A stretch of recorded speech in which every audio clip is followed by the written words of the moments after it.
या देवी सर्वभूतेषु मां ब्रह्मचारिणी रूपेण संस्थिता नमस्तस्यै नमस्तस्यै नमस्तस्यै नमो नमः। ओम दुम दुर्गाय नमः। जय माता रानी। दोस्तों, आपके मां भगवती दुर्गा की कृपा आप और आपके पूरे परिवार पर सदा सर्वदा बनी रहे। दोस्तों, आज की वीडियो में आपको सुनाने वाली हूँ दुर्गा सप्तशती का दूसरा और तीसरा अध्याय। तो सबसे पहले आप सुनेंगे दूसरा अध्याय और उसके बाद तीसरे अध्याय का पाठ श्रवण करेंगे। और दूसरे अध्याय में देवताओं के तेज से देवी का प्रादुर्भाव और महिषासुर की सेना के वध के बारे में वर्णन किया गया है। तो पाठ सुनने से पहले माँ भगवती जगदम्बा का अपने मन में स्मरण कीजिए। ओम नमः चंडिकाय इस मंत्र का उच्चारण करके भक्ति भाव से इस कथा का श्रवण करते हैं। ऋषि कहते हैं, पूर्व काल में देवताओं और असुरों में पूरे 100 वर्षों तक घोर संग्राम हुआ था। उसमें असुरों का स्वामी महिषासुर था और देवताओं के नायक इंद्र थे। उस युद्ध में देवताओं की सेना महाबली असुरों से परास्त हो गई और संपूर्ण देवताओं को जीतकर महिषासुर इंद्र बन बैठा। तब पराजित देवता प्रजापति ब्रह्मा जी को आगे करके उस स्थान पर गए जहां भगवान शंकर और विष्णु विराजमान थे। देवताओं ने महिषासुर के पराक्रम तथा अपनी पराजय का यथावत वृतांत उन दोनों देवेश्वरों से विस्तार पूर्वक कह सुनाया। वे बोले, हे भगवान, महिषासुर सूर्य, इंद्र, अग्नि, वायु, चंद्रमा, यम, वरुण तथा अन्य देवताओं के भी अधिकार छीनकर स्वयं ही सबका अधिष्ठाता बना बैठा है। उस दुरात्मा महिष ने समस्त देवताओं को स्वर्ग से निकाल दिया है। अब वे मनुष्यों की भांति पृथ्वी पर विचरण करते हैं। दैत्यों की यह सारी करतूत हमने आप लोगों से कह सुनाई है और अब हम आप ही की शरण में आए हैं। उसके वध का कोई उपाय सोचिए। तब इस प्रकार देवताओं के वचन सुनकर भगवान विष्णु और शिव ने दैत्यों पर बड़ा क्रोध किया। उनकी भौहें तन गई और मुंह टेढ़ा हो गया। तब अत्यंत कोप में भरे हुए चक्रपाणी श्री विष्णु के मुख से एक महान तेज प्रकट हुआ। इसी प्रकार ब्रह्मा, शंकर तथा इंद्र आदि अन्यान्य देवताओं के शरीर से भी बड़ा भारी तेज निकला और वह सब मिलकर एक हो गया। महान तेज का वह पुंज जाज्वल्यमान पर्वत सा जान पड़ा। देवताओं ने देखा, वहां उसकी ज्वालाएं संपूर्ण दिशाओं में व्याप्त हो रही थी। संपूर्ण देवताओं के शरीर से प्रकट हुए उस तेज की कहीं तुलना नहीं थी। एकत्रित होने पर वह एक नारी के रूप में परिणत हो गया और अपने प्रकाश से तीनों लोकों में व्याप्त जान पड़ा। भगवान शंकर का जो तेज था उससे उस देवी का मुख प्रकट हुआ। यमराज के तेज से उसके सिर में बाल निकल आए। श्री विष्णु भगवान के तेज से उसकी भुजाएं उत्पन्न हुई। चंद्रमा के तेज से दोनों स्तनों का और इंद्र के तेज से मध्य भाग अर्थात कटि प्रदेश का प्रादुर्भाव हुआ। वरुण के तेज से जंघा, पिंगली और पृथ्वी के तेज से नितंब भाग प्रकट हुआ। ब्रह्मा के तेज से दोनों चरण और सूर्य के तेज से उनकी अंगुलियां हुई। वसुओं के तेज से हाथों की अंगुलियां और कुबेर के तेज से नासिका प्रकट हुई। उस देवी के दांत प्रजापति के तेज से और तीनों नेत्र अग्नि के तेज से प्रकट हुए। उसकी भौहें संध्या के और कान वायु के तेज से उत्पन्न हुए थे।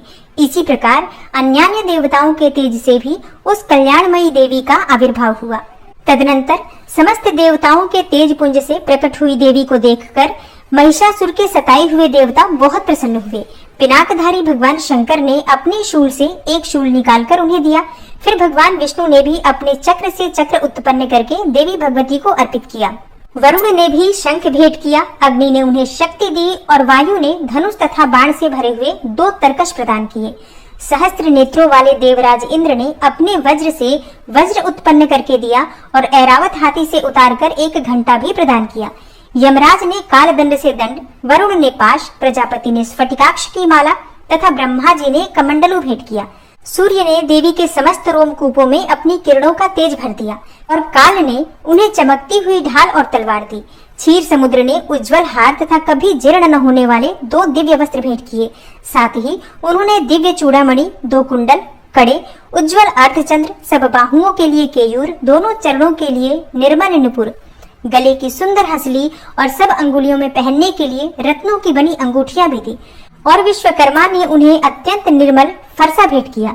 साथ ही अनेक प्रकार के अस्त्र और अभेद्य कवच भी दिए। इनके सिवा मस्तक और वक्षस्थल पर धारण करने के लिए कभी न कुम्भलाने वाले कमलों की मालाएं दी। जलधि ने उन्हें सुंदर कमल का फूल भेंट किया। हिमालय ने सवारी के लिए सिंह तथा भांति भांति के रत्न समर्पित किए। धनाध्यक्ष कुबेर ने मधु से भरा पान पात्र दिया तथा संपूर्ण नागों के राजा शेष ने, जो इस पृथ्वी को धारण करते हैं, उन्हें बहुमूल्य मणियों से विभूषित नागहार भेंट दिया। इसी प्रकार अन्य देवताओं ने भी आभूषण और अस्त्र शस्त्र देकर देवी का सम्मान किया। तत्पश्चात उन्होंने बारंबार अट्टहास पूर्वक उच्च स्वर से गर्जना की। उनके भयंकर नाद से संपूर्ण आकाश गूंज उठा। देवी का वह अत्यंत उच्च स्वर से किया हुआ सिंहनाद कहीं समा न सका। आकाश उसके सामने लघु प्रतीत होने लगा। उससे बड़े जोर की प्रतिध्वनि हुई, जिससे संपूर्ण विश्व में हलचल मच गई और समुद्र कांप उठे। पृथ्वी डोलने लगी और समस्त पर्वत हिलने लगे। उस समय देवताओं ने अत्यंत प्रसन्नता के साथ सिंहवाहिनी भवानी से कहा, हे देवी, तुम्हारी जय हो। साथ ही महर्षियों ने भी भक्तिभाव से विनम्र होकर उनका स्तवन किया। संपूर्ण त्रिलोकी को क्षोभग्रस्त देख दैत्यगण अपनी समस्त सेना को कवच आदि से सुसज्जित करके हाथों में हथियार ले सहसा ही उठकर खड़े हो गए। उस समय महिषासुर ने बड़े क्रोध में आकर कहा, आह, यह क्या हो रहा है। फिर वह संपूर्ण असुरों से घिरकर उस सिंहनाद की ओर लक्ष्य करके दौड़ा और आगे पहुंचकर उसने देवी को देखा, जो अपनी प्रभा से तीनों लोकों को प्रकाशित कर रही थी। उनके चरणों के भार से पृथ्वी दबी जा रही थी। माथे के मुकुट से आकाश में रेखा सी खिंच रही थी तथा वे अपने धनुष की टंकार से सातों पातालों को क्षुब्ध किए देती थी। देवी अपनी हजारों भुजाओं से संपूर्ण दिशाओं को आच्छादित करके खड़ी थी। तदनंतर उनके साथ दैत्यों का युद्ध छिड़ गया और नाना प्रकार के अस्त्र शस्त्रों के प्रहार से संपूर्ण दिशाएं उद्भासित होने लगी। चिक्षुर नामक महान असुर महिषासुर का सेना नायक था। वह देवी के साथ युद्ध करने लगा और अन्य दैत्यों की चतुरंगिणी सेना साथ लेकर चामर भी लड़ने लगा। 60,000 रथियों के साथ आकर उदग्र नामक महादैत्य ने लोहा लिया।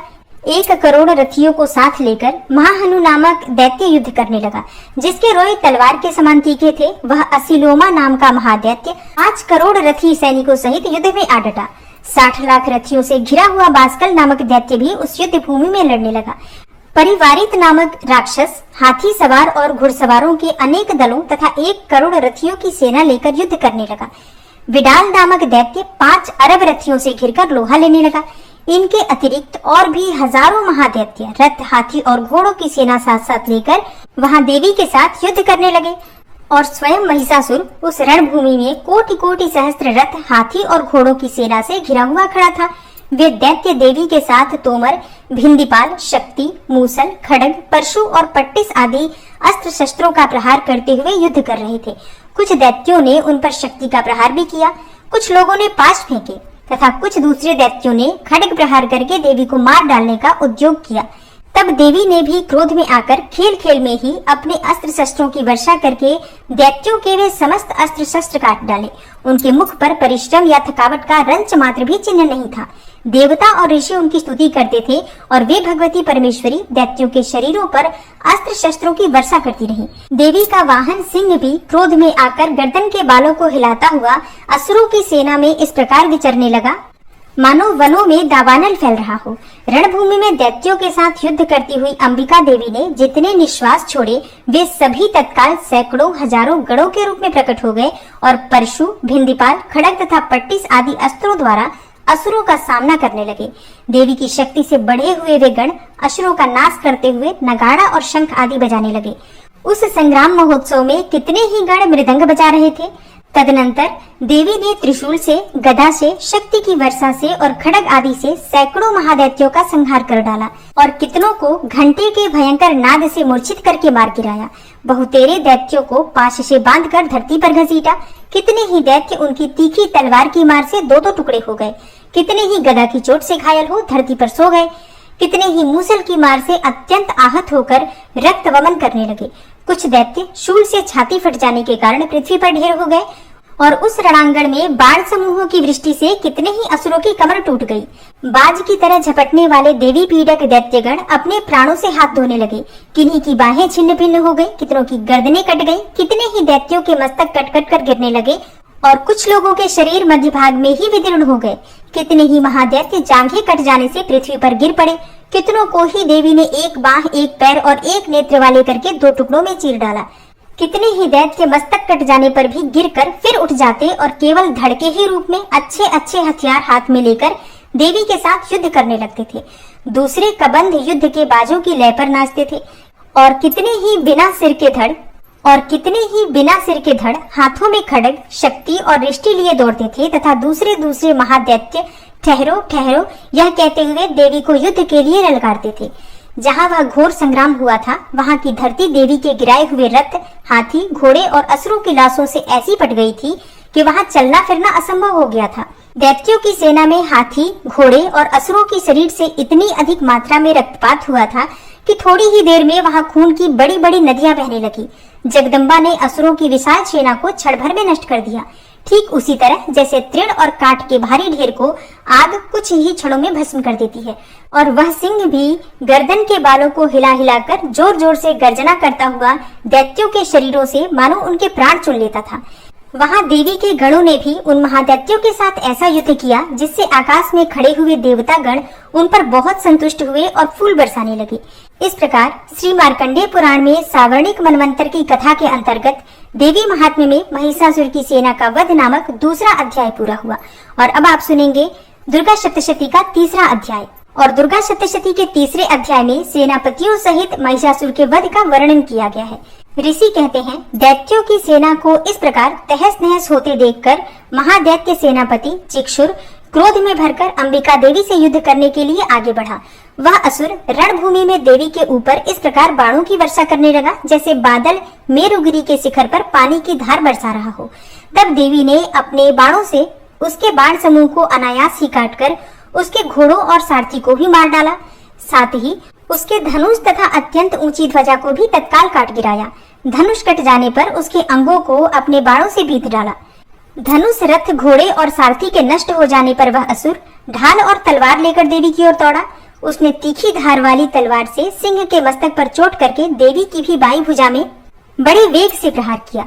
ऋषि आगे कहते हैं, हे राजन, देवी की बाह पर पहुंचते ही वह तलवार टूट गई। फिर तो क्रोध से लाल आंखें करके उस राक्षस ने सूल हाथ में ले लिया और उसे उस महादैत्य ने भगवती भद्रकाली के ऊपर चलाया। वह शूल आकाश से गिरते हुए सूर्यमंडल की भांति अपनी तेज से प्रज्वलित हो उठा। उस शूल को अपनी ओर आते देख देवी ने भी शूल का प्रहार किया। उससे राक्षस के शूल के सैकड़ों टुकड़े हो गए। साथ ही महादैत्य चिक्षुर की भी धज्जियां उड़ गई और वह अपने प्राणों से हाथ धो बैठा। महिषासुर के सेनापति उस महापराक्रमी चिक्षुर के मारे जाने पर देवताओं को पीड़ा देने वाला चामर हाथी पर चढ़कर आया। उसने भी देवी के ऊपर शक्ति का प्रहार किया, किंतु जगदम्बा ने उसे अपने हुंकार से ही आहत एवं निष्प्रभ करके तत्काल पृथ्वी पर गिरा दिया। शक्ति टूटकर गिरी हुई देखकर चामर को बड़ा क्रोध हुआ।